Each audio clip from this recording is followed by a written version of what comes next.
Good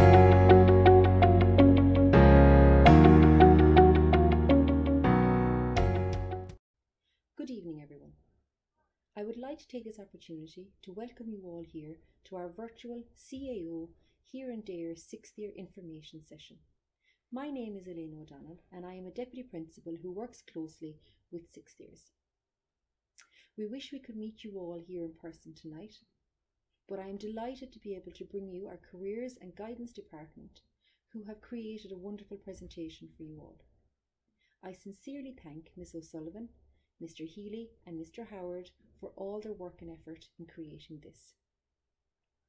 I would like to wish you all a safe and happy Christmas and every success for 2021. So without further ado, I will pass you over to Ms. O'Sullivan, who will begin her presentation on the CAO process.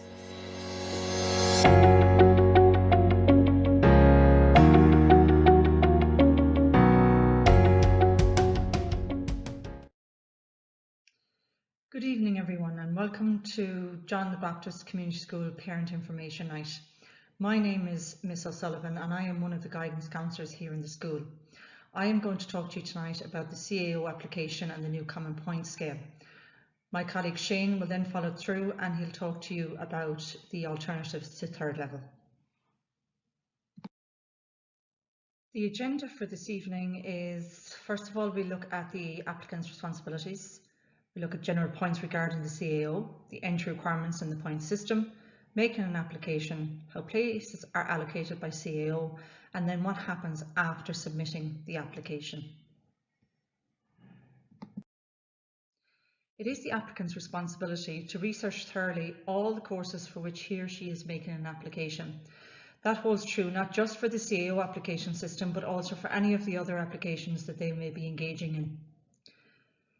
They need to be au fait with all aspects of the application system used for these courses, for the procedures involved, the dates, the fees. A few years ago, I attended a conference in Mary Immaculate College on the transitions in education. There was a workshop on the perspectives and roles of parents and the school community. Parents rank higher than any university literature and support systems when making decisions. So for the student, for your son or daughter, when they're making their decisions moving forward, what their options are after leaving cert, you can see that parents' involvement is of the utmost importance.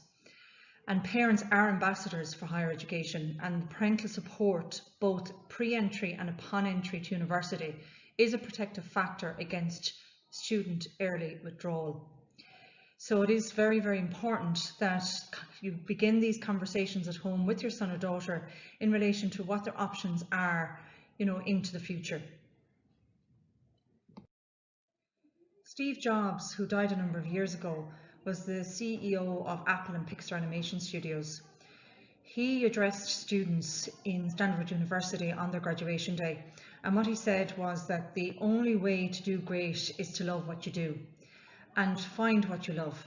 So it's very, very important for your son or daughter to, follow their dream, I suppose, in a sense, and, just to follow their gut, as in, to find what it is that they really, really want to do and what they'll really enjoy. And as I said, as parents, you do have a vital role to play there and to be a huge support for your son or daughter when they're making those decisions. So we will now look at the CAO and general information that is required in order to complete the application. The CAO, which is the Central Application Office, it's a centralised application system for approximately 44 Irish third level institutions, including 6 fee-paying colleges. Now the 6 fee-paying colleges, they are the Dublin Business School, the Portobello, Griffith College. They have sites in Cork, Limerick and Dublin, the HSI and the American College. Now be careful, these are not clearly labelled as such in the CAO handbook, so it might be necessary to actually contact them directly through their main college websites and figure out exactly what the fees are going to be moving forward. Every 6th year at this stage has received the CAO handbook. And in that CAO handbook, you have application dates and fees. So for those students who apply to the CAO before January the 20th by 5:15 on that day, there's an online discounted fee early bird offer of €30. Then the students have until January the 31st for the online change of course choices. So once you've registered and the application system is now open, it opened on the 5th of November. So you go in and you apply online through the CAO.ie website and you make your application. You need to have a CAO number, and once you have that number, well, then you can actually log in to the application as many times as you like then up until the 31st of January. If you decide that you're going to wait and register after the 20th of January up until the 1st of February, you will have €45 to pay for the application. Then come the 5th of May, which is after the May bank holiday weekend, up until the 1st of July, you have the change of mind facility, and that's free of charge. There is restricted courses that need to be considered there by the 1st of February deadline. So they will be labelled in your handbook. So for those courses have to be on the form by the 1st of February, and they cannot be added in at the later stage there at the change of mind facility. We will also look at the here and there application systems that also need to be on the form by the 1st of February, and we will look at them in the next few slides.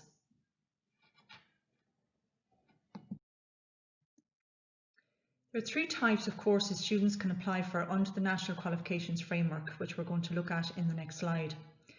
These are applied for on two separate lists on a single form. So on one side of the form we have the Level 8 courses. These are the honoured degree courses. These are offered in the universities and in the Institutes of Technology. The Level 8 honours degree programmes, it's the highest level you can undergo at undergraduate level. You have up to 10 course choices. On the other side of the form you have the Level 6 and 7 courses. Level 6 is your higher certificates. It's your 2-year programme.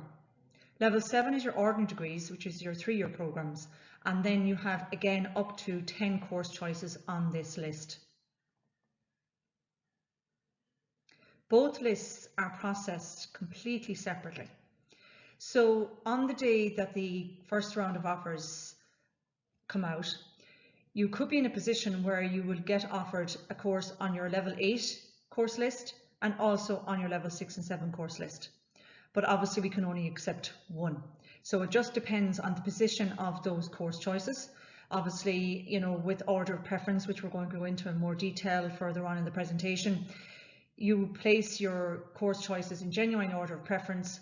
So the Level 8 course choices, for example, you could get offered a Level 5, or sorry, your course choice number 5, and then on the Level 6 and 7 list you could get maybe your first choice. So you have to decide what best suits where you're at the moment.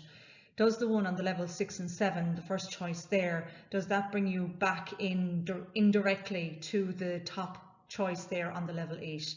So you just have to decide for yourself what's the best option. The courses are clearly labelled in the CAO handbook. So whether they're Level 8 or Level 6 or 7, they are labelled in the handbook. Also, what is labelled and very, very important to take care is the restricted courses. So I mentioned the restricted courses needing to be on the CAO application by the 1st of February. So what are these restricted courses? So restricted courses basically involve an extra assessment.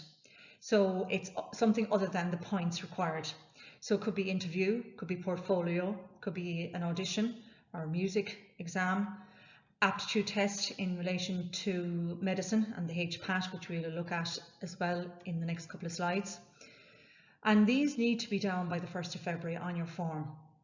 And if they're not on your form by the 1st of February, basically you cannot add them in at a later stage. So it is of the utmost importance that you do your research before these deadlines arrive, and to make sure that if you are applying for any of the restricted courses, that they are on the form by the 1st of February. This then is your National Framework of Qualifications. It's 10 levels. So obviously going from Level 1 to Level 10. Where your son or daughter is at the moment is at Level 4 or Level 5. If your son or daughter is undergoing the Leaving Cert Applied programme, which is the LCA programme, they're at a level 4. If your son or daughter is currently doing the Leaving Cert, they're at a level 5. So with the students who will complete the Leaving Cert Applied, in order to bridge the gap to go to the level 6 or 7 or 8 on the CAO form, you, I suppose, need to undergo a post-Leaving Cert course at level 5. If, for example, you undergo this course for the year at your post-Leaving Cert college, for example, Limerick College of Further Education in town, you will then be able to proceed. If you succeed in the course itself, you will be able to progress then on to 3rd level the following year. So it's only an extra year that you need to pay attention to in order to gain access into the CAO system. So for the students then doing Leaving Cert, so as I mentioned already, you're at the level 5. So you've few options from here on in. You could decide that, I don't want to go straight into university. I don't want to come straight into a level 8 honours degree programme. So you might decide, I'll go through the levels. I'll go into the Institutes of Technology and I will go on my ladder route and I will do a level 6 or a level 7. So in the Institutes of Technology, you can undergo a system where it's basically on the ladder and you're moving up the steps of the ladder. So if I go in at a level 6, a higher certificate, which is a 2-year programme, on successful completion of that level 6, I have 2 options. I can exit with my level 6 qualification, or I might decide if this is offered to me at a level 7, I will then stay an extra year in the college and I will bring my qualification up to a level 7. So you're not starting back scratch, with your 3 years at level 7. You're just basically adding on. Also then, at level 7, if you successfully complete a level 7 programme, maybe you've decided just to start in at a level 7, or you might have just taken the ladder route up to a level 7. On successful completion of the level 7, you can then add an extra year on top of that, an extra year or 2, and that'll bring it up to a level 8 honours degree programme. So sometimes we use the level 6 and 7 list as a plan B, as a backup plan, just in case we don't get what we want on the level 8 side of the list, because it kind of brings us back to where we wanted to go in the first place. We're on the same journey, same destination, just maybe taking a slight detour. The level 9 and 10 they're a postgraduate level.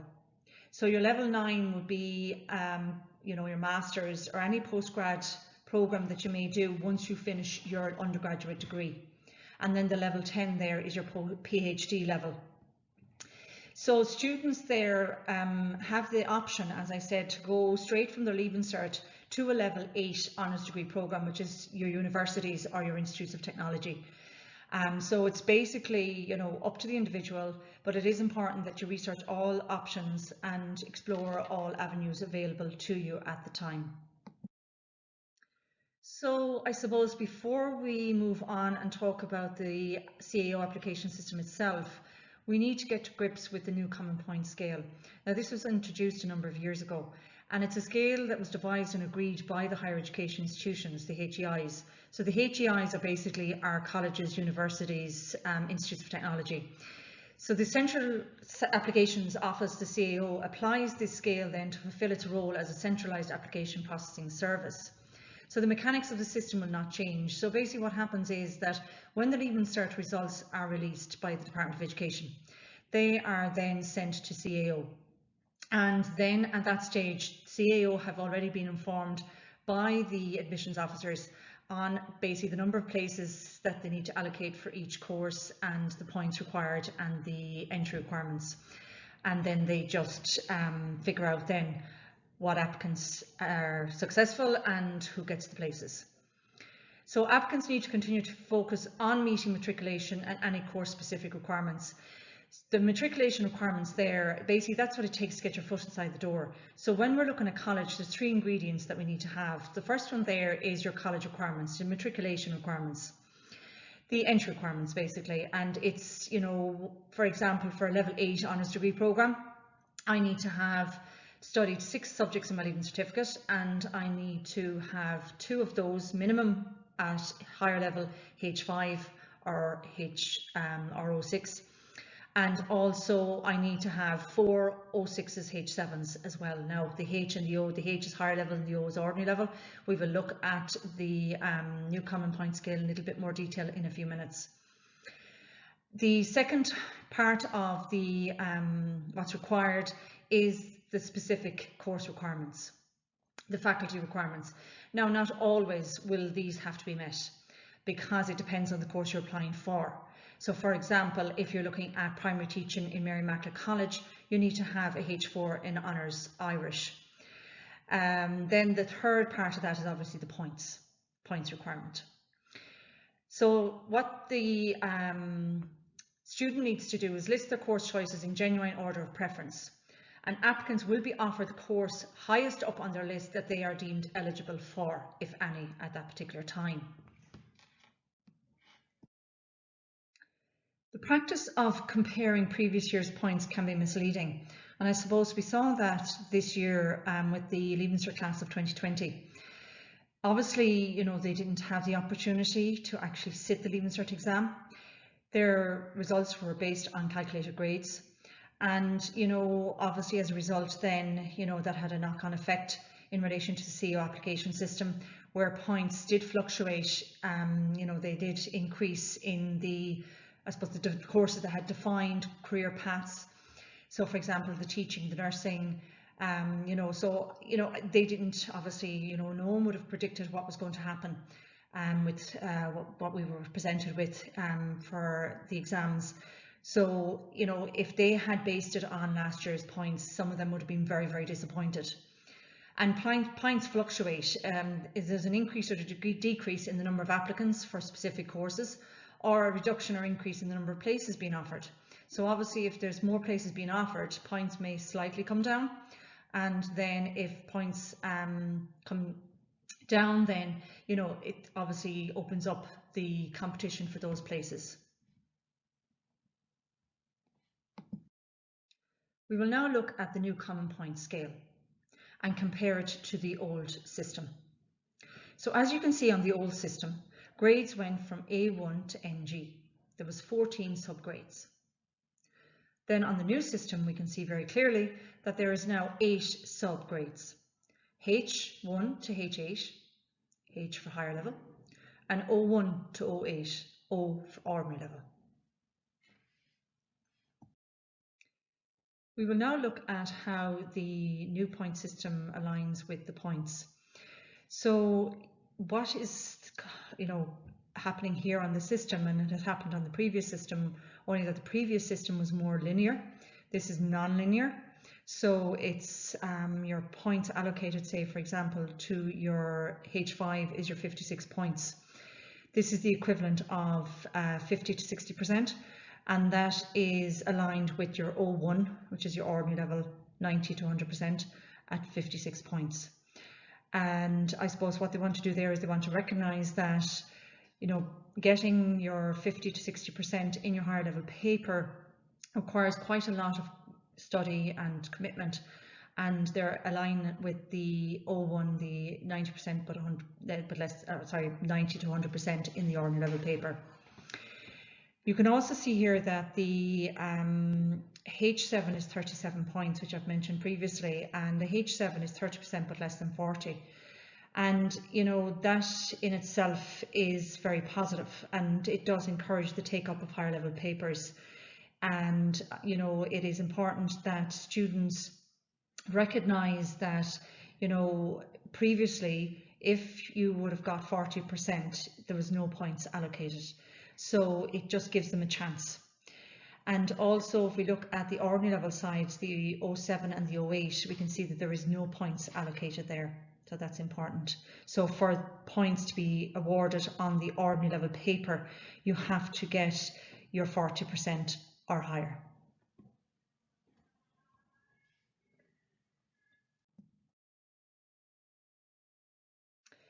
So just on the point system itself, how I suppose, or why it's used, the rationale around it, is that generally in the CAO system, if we have a number of qualified applicants greater than the number of course places, a selection system is needed.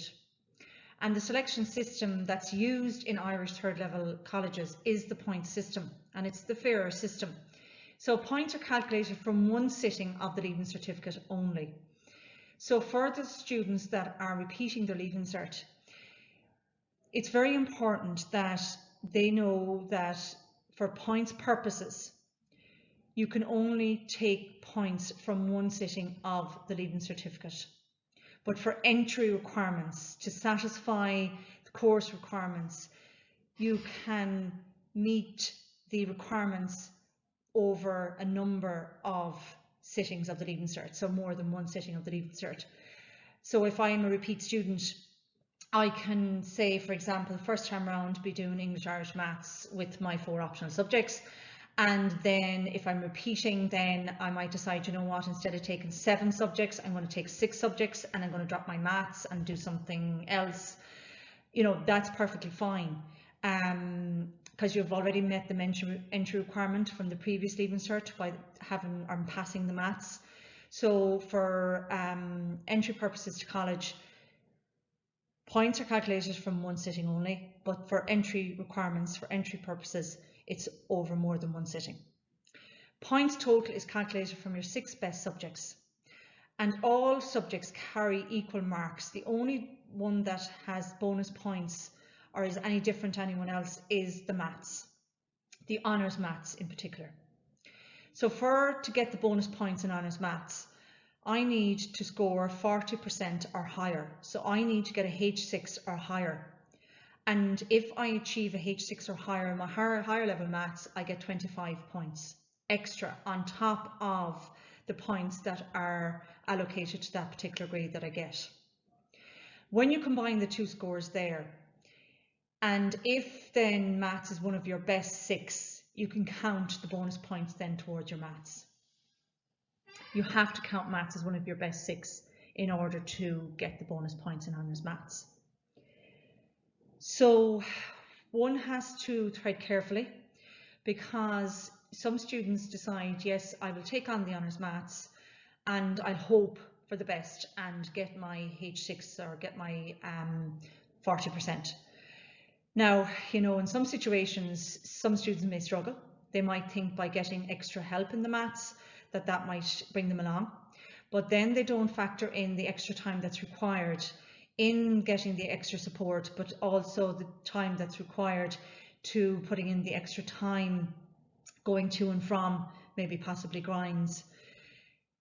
You have to ask yourself the question, is time best spent spending more of the time on the other subjects and getting my grades up on my other subjects and gaining the 25 points right across the board, rather than just, you know, sticking with the maths and hoping for the best? So I mentioned already their minimum entry requirements or matriculation requirements.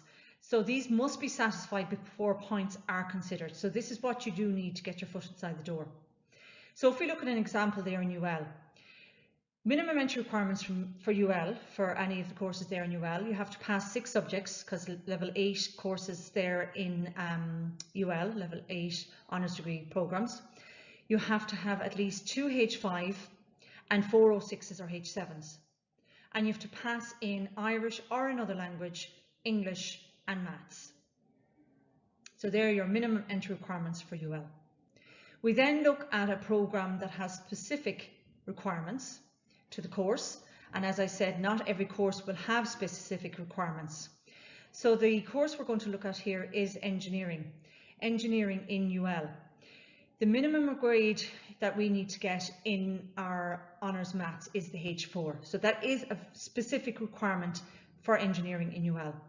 We also need to get a grade 06 or H7 in one of the following subjects that are listed there on screen. If we don't achieve the H4 in honours maths and we qualify points wise and also the minimum entry requirements, we have a second chance at doing that maths exam. So a special maths exam will be held in UL after the Leaving Cert results are released in August. So it helps you to gain, that extra grade that you need possibly in the higher level maths in order to undertake that program in UL. So if all entry requirements are met, the applicant then is deemed qualified to apply. Also with entry requirements, looking at the third language requirement. Now the third language requirement, so we're looking here in this school with the French or the German. The National Universities of Ireland, which are UCC, which is University College Cork, UCD, University College Dublin, NUI Maynooth and NUI Galway. These are the National Universities of Ireland. They require third language as an entry requirement into those colleges. But there's always exceptions to the rule. They dropped the third language requirement for the areas of science and engineering and nursing. But I suppose it is important that, moving forward, no matter what course you're applying for, that you research all courses in depth and take information from the relevant websites and, from, say, the websites that have one-stop shop like Careers Portal or Qualifax or Classroom Guidance, and obviously the CAO website itself. Now there is a list of useful resources put up on the website to accompany these presentations. The NUI and UL and Mary Immaculate College exemptions.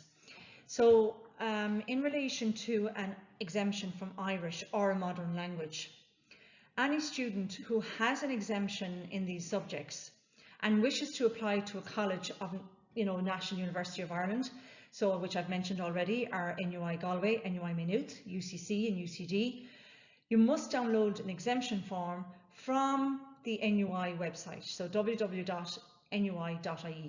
Complete it and return it to the NUI. This is very important, as failure to do this will result in not receiving any offer, as all entry requirements will not be met, because it will not be on the system to say that you're exempt from these subjects. There is an option on the CAO to tick a box if you qualify for an NUI exemption, and it's important to do this because it opens up communications between the NUI and CAO. Students must contact all the other individual admissions offices in the other HEIs, the higher education institutions, for example UL, Mary Immaculate College, DCU, any of the Institutes of Technology, in relation to any official exemption that you may have, because they will have their own system, their own process. So we now look at the HPAT, which is an admissions test that you need for medicine. So what is HPAT? So the HPAT Ireland exam is an additional exam which students hoping to get entry to undergraduate medicine in Ireland must sit. And universities in the Republic of Ireland combine their HPAT Ireland score with their Leaving Cert points, and the total determines then whether you're successful in your application to study medicine. So this is one of the restricted courses that I mentioned previously, in relation that this needs to be down on your form by the 1st of February.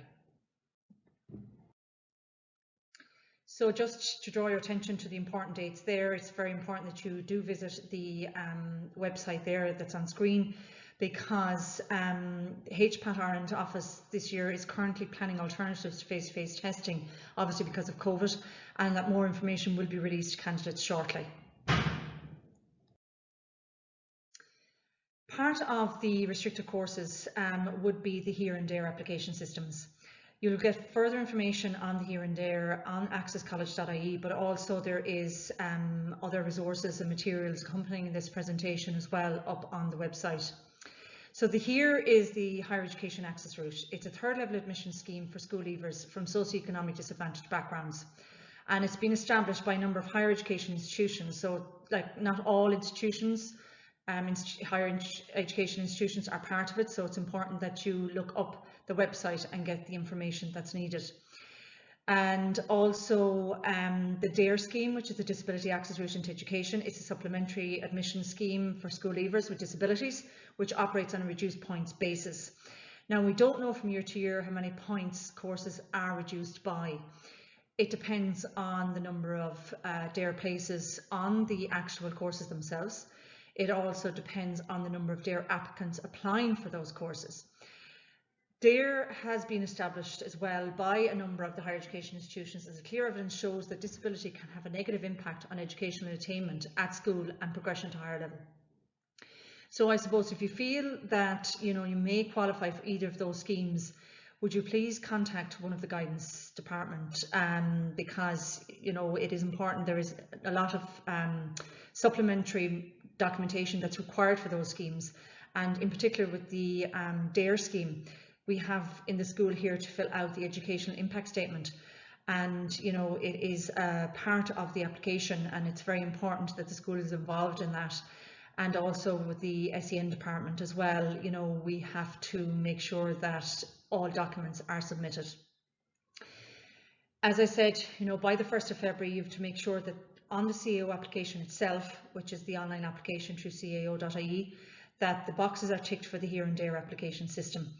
Once they're ticked by the 1st of February, you then have until the 1st of March to fill out the online form, again through the CAO website, through the CAO application. And then by the 15th of March, then you have to submit your financial documentation for the HERE scheme and also the supporting documentation then for the DARE scheme. And these deadlines, it's very important that you apply well in advance, and also if you were to post anything to the CAO, that you get evidence of postage. There is certificate of postage in your CAO handbook, so bring that with you to the post office to get it stamped, and then you have proof that it was posted. Also, for whatever you're sending off, that you get clear copies of the documents, and also take photos of the documents that you send, so that at least you're kind of overcautious with it, but at least you know that it's all in place and it's all done in time, well in advance of the deadlines.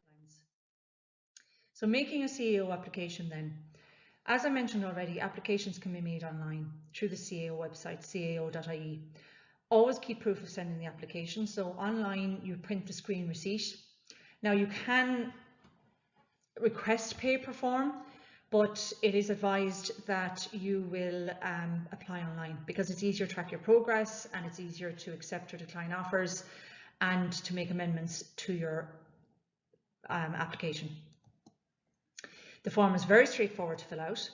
It's recommended actually that you complete the demo facility first, and you'll find that under the student resources on the CAO website. It is very, very important that students must fill out both course lists in genuine order of preference. So they should not put down courses on the lists based on their predictions of next year's cutoff points or their own point scores. As I said, this year was an unprecedented year. Our Leaving Cert class of 2020 did not expect their grades to be calculated, grades, and for places points to go quite high for some courses. So it's important that that you, I suppose, when you are making your decisions, that it's not based on points, it's based on genuine order of preference. So what you're doing there is you're placing your dream course, I suppose, your top 3 maybe would be your dream courses, followed by your realistic courses, and then followed by your bankers. So we're now going to look at how places are allocated.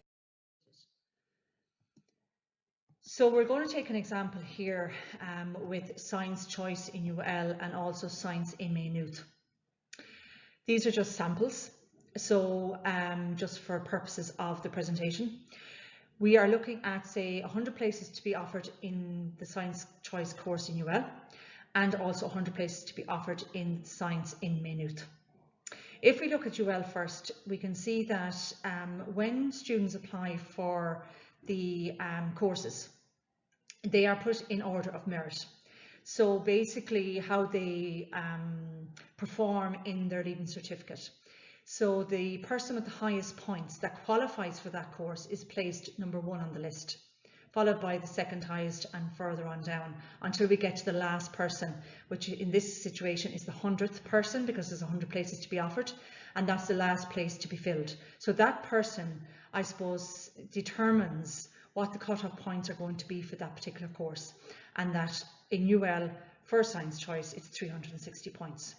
For science in Maynooth, again 100 places are to be offered. Again, they're put in order of merit from 1 to 100, but we can see that when we look at the 100th place and the 101st and 2nd place, those 3 places there, those 3 candidates are on the same points, 415. Now this would have been in the previous system with the linear system that we had when we had the A1 to the NG grades.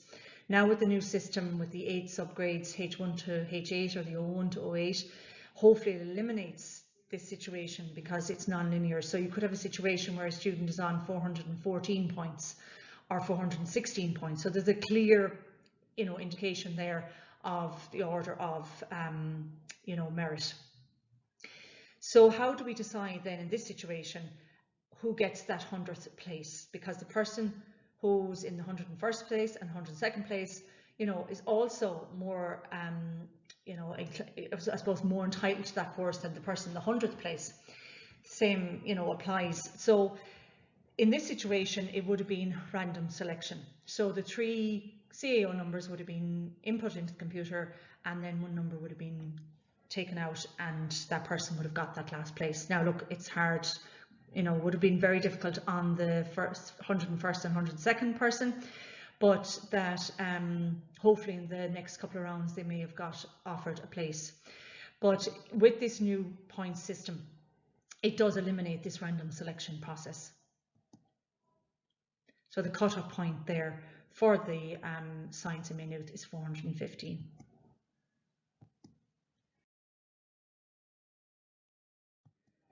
So we look now at a student's courses preferences. So I'm looking at the level 8 side of the list, and we have 10 choices filled in here, or this student for this example has filled out 10 choices. And hopefully the student has filled out the course choices in genuine order of preference. So if we look at the first place there, the first course, AL020, we can see that the cut-off point for the course there is 495. Now our student in their Leaving Cert has scored 445 points. So we can see that, for the first choice, they are a little bit away from getting that place. It's definitely not happened in the first round. It may not happen in any of the other rounds either, because we're 50 points short. Now, the second choice there is GY004. The cut-off point for that particular course is 480, and our candidate got 445. For the third choice, CR105, our candidate has got 445, and we can see that the cut-off point for that course is 430. So we can see that our candidate has been deemed qualified for that course and has 15 points to spare. Now, what happens after this, it doesn't matter. It really doesn't matter if they've been accepted or not, if they qualify or not for the courses. Because every single offer that happens after the third choice disappears from the list. So just have sound effects in there just to keep you awake, because I know, it's difficult to stay focused on this, but if you could just bear with me, this is very, very important, this part of the process. So the candidate here has qualified for the third place. So what we now see is that all lower preference courses disappear from the student's preferences. And all that's left in the mix now is the first or second choice. Because as I said already, that hopefully the candidate has put their choices down in genuine order of preference, nothing to do with points, just genuine order of preference. So their dream courses hopefully would have been the top 3. So they have qualified for one of those, so it's the third course choice. We will now look to see what happens in round 2. And our candidate, who was offered his third choice in round 1, is now in the mix for his first and second choice in round 2. In round 1, the last place to be filled on AL020 were 495 points. 7 people in round 1 did not accept the place they were offered, so that means that it goes to the next 7 people in the queue. Again, as I said, they were put in order of merit, so the next 7 people are offered the place on AL020 in round 2. The 7th person on the list is now at 455 points. So in round 2, the cut-off point for that particular course choice is 455 points. With GY004, the last place to be filled in round 1 is 480. In round 1, 3 people did not accept their place on GY004. So it goes to the next 3 people on the list and the queue, and the last person to be filled in round 2 then is now on 460. So where does that leave our candidate? At present, he has or she has her third choice, which she can accept, decline, or do nothing at all at round 1. So regardless what the candidate does, they're still in the mix for the next couple of rounds. I would advise that whatever offer you receive in round 1, obviously, you've hopefully researched all your options and that you're happy with whatever course choices go down. You don't have to put down all 10 courses, but whichever ones you do put down, I'm sure you would have researched them in great detail. So whatever offer you get in round 1, if you're happy to accept it, because you run the risk of not getting any offer at all in the next couple of rounds because you may not qualify. As we can see here, our candidate did not qualify for any courses in round 2.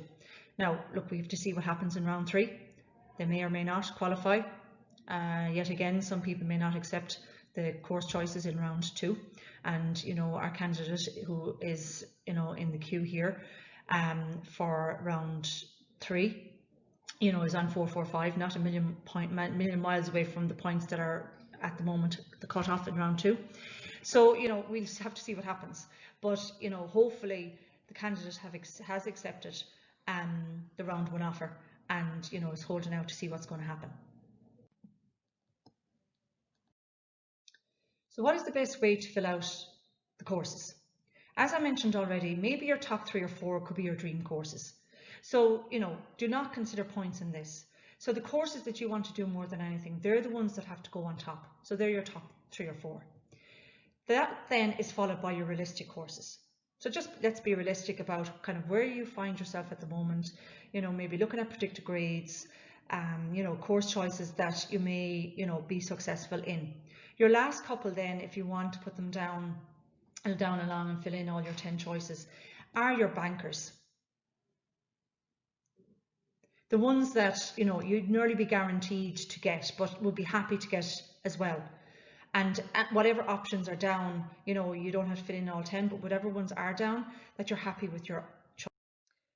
We will now look at what happens after making the application. Once you register on the CAO.ie website, you'll receive a CAO number and statement of course choices. You need to check this carefully, and if there's any omissions or errors, you need to contact the CAO immediately. The easiest way to contact the CAO is through their Contact Us facility on the CAO website. Some students may be called for extra assessments, as we mentioned already, in relation to the restricted courses, and you need to take note of those dates. You'll receive a statement of application record. Again, as I said, check details carefully, and to make sure that in your correspondence as well with the CAO that you quote your CAO application number, and that's how they will track you. Change of Mind facility then opens up early May. It becomes available to candidates free of charge, but use it sparingly and carefully. So if at that stage you're quite happy with your selection and you don't want to change any of the courses or change the order, take out courses or put in courses, you can leave it as is. But at that stage you are given the opportunity to change the order around, to take out courses, put in courses, provided that they're not restricted courses. The Leaving Cert results then are sent to the CAO. So upon the results being issued in August, the results are then sent to the CAO. Places then are allocated and offered by post and online. So as I said, it is advised that you do this application online because any correspondence then with the CAO will be online. Students accept, reject or defer offered places online. Further rounds of offers then are made until all places then are filled. We will now look at the deferral process. This is arranged after an offer is made, and you must read the CAO handbook about this as it contains a lot more detail. You are recommended to check with the college in advance about their referral conditions and arrangements because every college would have their own arrangements in place. The CAO handbook mentions some courses where deferral will be difficult or impossible. Just briefly looking at the SUSI grant, in particular the maintenance grant, it's the Student Universal Support Ireland, that's what SUSI stands for. It is a new single awarding authority for all new grant applications for 2021 academic year. The student grant application system is online and you can access it through studentfinance.ie or suzy.ie. Now it is advised that you complete the eligibility reckoner on suzy.ie. Again, it's just a kind of a trial run just to see how you may make the application, but also whether or not you will be eligible to apply. The SUSY grant is part of the maintenance grant as well as the registration fees. So the registration fees for 2021 will be 3,000, and you can be in receipt of full grant or maybe partial grant, so it all depends on the income. So it is important that you read more about this on suzy.ie. There is also student assistance funds, based on kind of current situation. So for example, the SUSY grant is based on the 2020 financial year, and obviously that was a very difficult year for many households. And the student assistance fund, it could be very current. So for example, if I'm entering college in September 2021, and if my situation has changed since January 2021, I can be in receipt of a student assistance fund.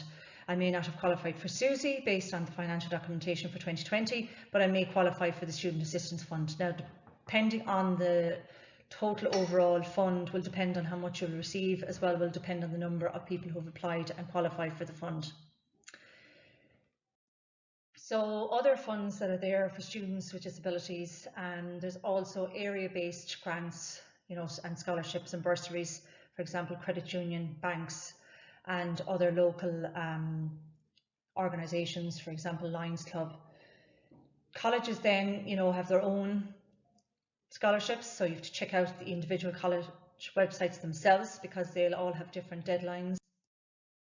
There's one particular scholarship I just want to quickly go through in relation to scholarships that some of our students have been in receipt of. It's the JP McManus Scholarship. It provides financial assistance for deserving students across Ireland. There's 125 scholarships in total for 32 counties and approximately 6,750 per annum for the duration of your course. And the website is up there on the screen, allirelandscholarships.com. Also within the colleges you have the academic scholarships, entrance scholarships, sports scholarships, Kirkus, and the Astra, Ad Astra, the UCD. Some of these scholarships will be based on your Leaving Cert points, and the highest achievers within those courses that they have applied for will be in receipt of those academic scholarships. Important things then to remember would be to know what the course involves before applying. And as I mentioned already, a lot of this research can be done online through CAO.ie, through Careers Portal, where you have Course Finder and lots more information. It's like your one-stop shop. You also have classroomguidance.ie and you have Qualifax. Now within Qualifax you have an events calendar, which is a very, very useful resource because it shows you kind of the events that are going to come up in the next 12 months in the colleges. So it is important to touch base with that. Also, we've been very lucky that, obviously due to COVID, we haven't been able to physically, visit the campuses or go to our career exhibition that we would normally go to, or have our careers fair here in the school, which we run every 3 years. So it's, I suppose we're fortunate in that some of the admissions officers have touched base with us and have done some virtual school visits with us. So we've had an opportunity to, interact with some of the college representatives.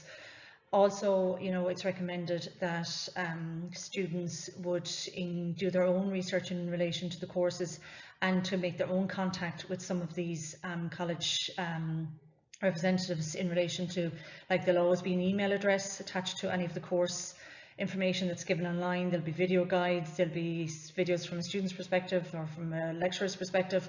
So, it is important to engage in all this material. Now, just accompanying this presentation as well, there is a list of resources that you can tune into and maybe have a look at some of those. So I suppose as a result of the new Common Point Scale as well, the HEIs, which is the Higher Education Institutes, have introduced more generic courses. So it does open a lot more possibilities for students applying to college here in Ireland. That, you know, where before they were very kind of defined, but now they're more generic, they're a lot broader, and you know, there's a lot more choice. So the very important thing, if you don't take anything else from this presentation, is to apply to the CAO, to your course choices in genuine order of preference. As I said, you know, your dream courses are the ones that go on top, followed by your realistic courses, followed by the bankers. You ignore the points, you base it on your own preference and your own preference only, and only apply for courses that you genuinely want to do, because you don't know what position course you're going to be offered. So it's important that every single option that goes down on the form is researched thoroughly. Next, we look at the CAO timetable, and you know, it's there for you to look at. It's also on the CAO website, along with other fantastic resources. There's parent guides and, you know, information guides on the different process, on the different areas of the application. So I suppose the main deadline there, which is highlighted, is the 20th of January, which is your early bird offer of €30. So it is recommended that you apply before this date. And once you apply and get your CAO application number, you can actually go into your application as many times as you like and change it free of charge up until the 31st of January for the online. 1st of February is the normal receipt for closing date. But if you register between the 20th of January and the 1st of February, it's going to cost you €45.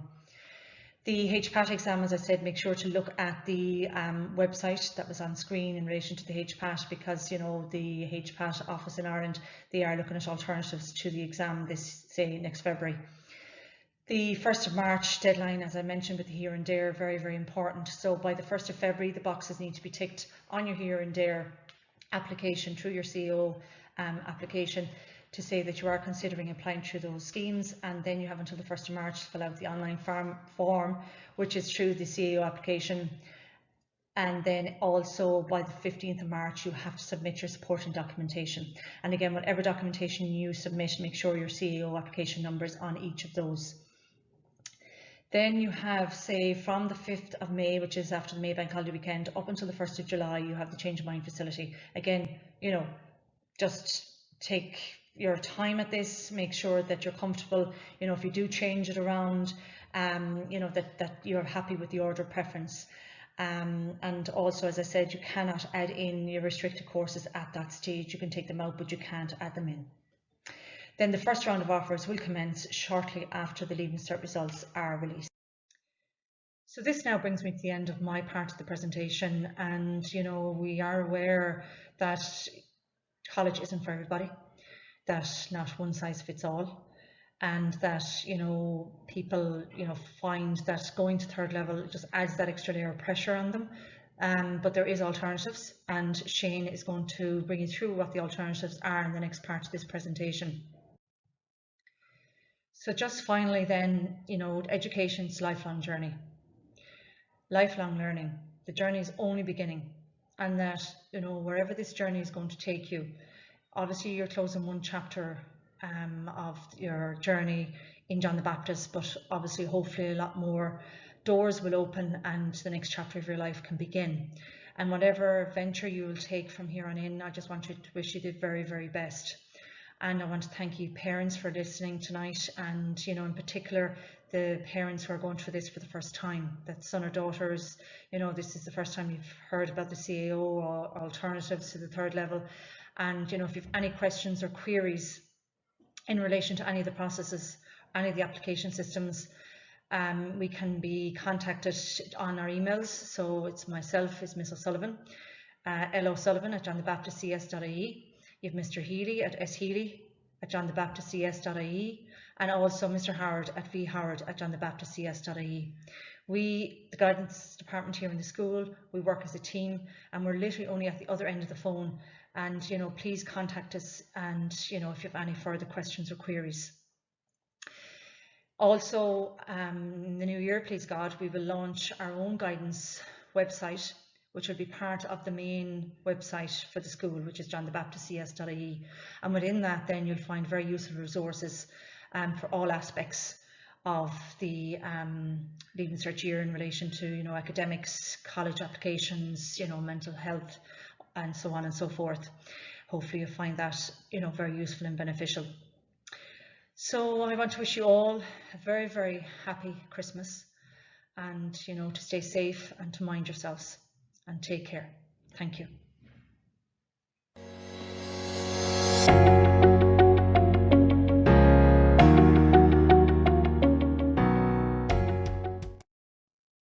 Hi and welcome to the second part of the CAO presentation. So in the second part of this presentation we're going to be looking at the alternatives to the CAO. So what other options are available to students who have made a decision not to go down the third level route next year. So for the non-CAO option choices for students, we're going to be looking at the apprenticeships, the Defence Forces, on Garda Síochána, direct route to employment, and finally the post-leaving certificate courses. Now attached to each one of those I have a link which will bring you to the website. For instance, with the apprenticeships, it brings you to the www.solis.ie website, which has all the information necessary for students looking to go down the apprenticeship route. We'll look at apprenticeships in a bit more detail in the next few slides. But along with that, the Defence Forces, Garda Síochána, I've also added in the links to those websites which are kind of making you aware of the application process, which is very important for these. Indirect route to employment could mean for students who are looking to take a gap year or may decide they want to go working for the year, go straight into the employment route.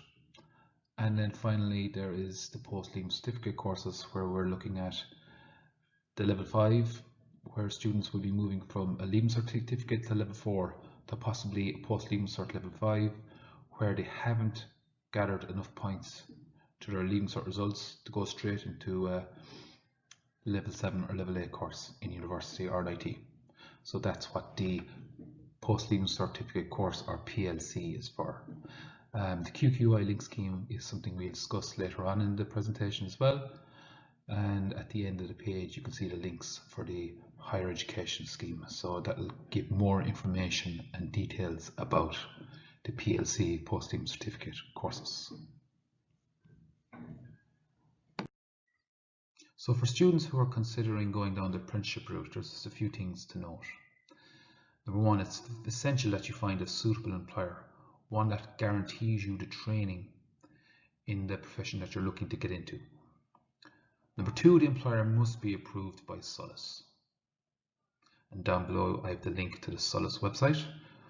Number three, the employer must register the apprentice within 2 weeks of starting. That's very important. And finally, you must meet the minimum education requirements, which are usually 5 passes within the junior certificate. So as I mentioned earlier, the SOLIS website, I have the link at the bottom of the page. Important for the students just to give a quick look through that, just to see what type of apprenticeships are out there, but also look at the requirements. Okay. So the QQI, or the Quality and Qualifications Ireland. The QQI links to higher education institutes.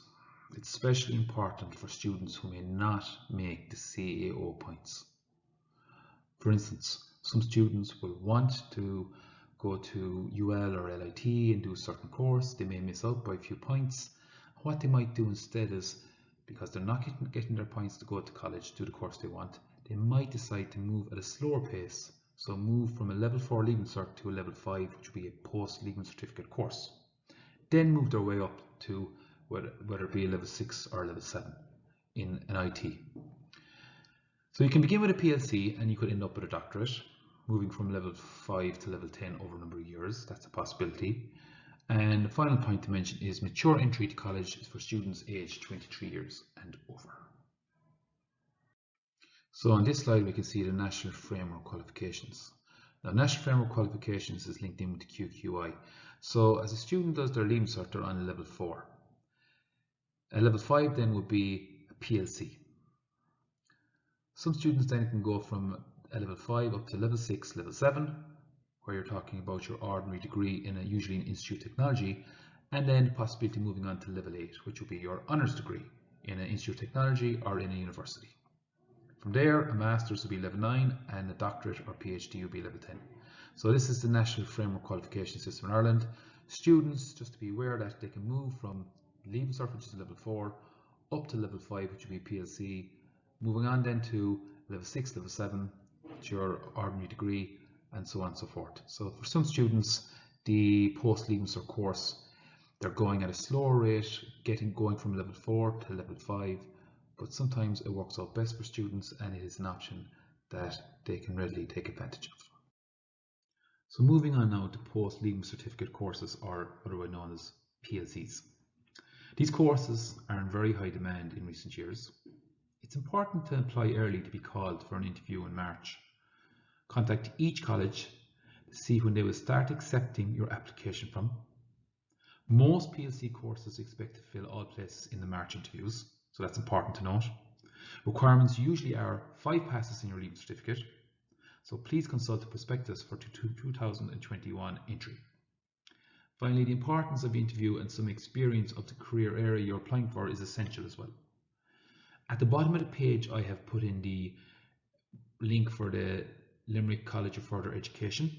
So you can click on that and you go onto the Limerick College of Further Education website. Just see what courses are available for the PLCs and what is on offer. So we'll move on now to the next slide to finish off PLCs. So it's important to remember that PLC courses do not provide an automatic link to higher education, but they are a possible pathway to higher education through the QQI link scheme, which we discussed in the earlier slides. Your Leaving Certificate is level 4. So for students that apply to courses in ITs or universities, but they may not get the points through the CAO, the PLC is a route from going from level 4 to Leaving Cert to level 5 PLC. And then you can go further again if you do well. It's very competitive though. You must excel in your PLC course to proceed further. So even if you get the PLC course that you want and you're looking at going directly into further education 3rd level from it, you have to excel. You have to do very well, score well in the grades that you're getting, put in the work. It's not an easy year, so you have to make sure that you're dedicated to doing that. So important just to note with other information, Limerick College of Further Education LCFE and LIT, which is the Limerick Institute of Technology, have a private charter between themselves. So students who complete and pass their QQI level 5 courses at Limerick College of Further Education can apply to LIT for any courses available.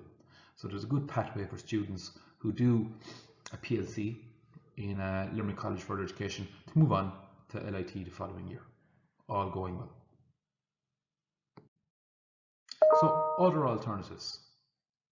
So UCAS, which is the Universities and College Admission Service, applying to colleges in the UK and Northern Ireland, which is the UCAS is covering those areas. Closing date is 15th of January, except for medicine, dentistry, veterinary, Oxford and Cambridge. Their closing date is the 15th of October, so that is obviously now passed. But for the other courses, you have up until the 15th of January, which is just around the corner as well. So some require aptitude tests. Fees are applicable. You must apply online using the UCAS apply system. Personal statements are very important with UCAS. So when you're applying to colleges in the UK and Northern Ireland, it's very important your personal statement has been researched and you put an awful lot of effort into it. So it would be probably the first thing they go to would be your personal statement. So all 6-year students who are interested in applying must have come forward to guidance counsellor by now. So as I said previously, with the medicine, the dentistry, the veterinary, Oxford and Cambridge, they've gone. Students who have shown an interest have already spoken to Mr. Howard, who dealt with the UCAS students this year. So if there's any other student that is thinking about the possibility of looking at another course in a college within the UK or Northern Ireland, very important that they come forward as soon as possible. Down below I have the link to the UCAS website. So other alternatives to look at would be the UNICAS program. Now UNICAS is the European University's Central Application Support Service. It enables students to apply to up to 8 degree programs taught through English in universities across Europe. Things to look at if seriously considering the UNICAS program would be the cost of it, opportunities that arise from it, and also the fact that it will be independent living. At the bottom I have the link for the UNICAS webpage.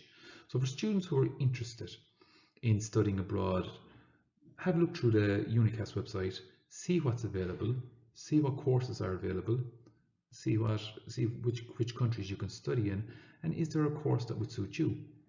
Is it something you can afford? Is it something you'd be willing to do? So a few facts to look at. So 60% of employers seek graduates of any discipline. Quality of your degree is far more important than the subjects. It is better to excel in a subject not in great demand than to be average at one that is. So what we're trying to get through to students, I suppose, is that the importance of picking their course for third level or what apprentice route they decide to take. The most important thing is they're doing something that they are very passionate about and that they feel that they will excel in going forward. So choose something that you feel that will stand you in good stead going forward. We're looking at, you're looking at the rest of your life in terms of your career, so the rest of your working life. So very important, choose wisely and make sure you have no regrets. Best way to do that is to do as much research as possible. So who taught that? So relatives, past pupils of the school, admission academic staff of colleges, guidance counsellors within school, interest in inventories, guidance interviews, and access to sources of information.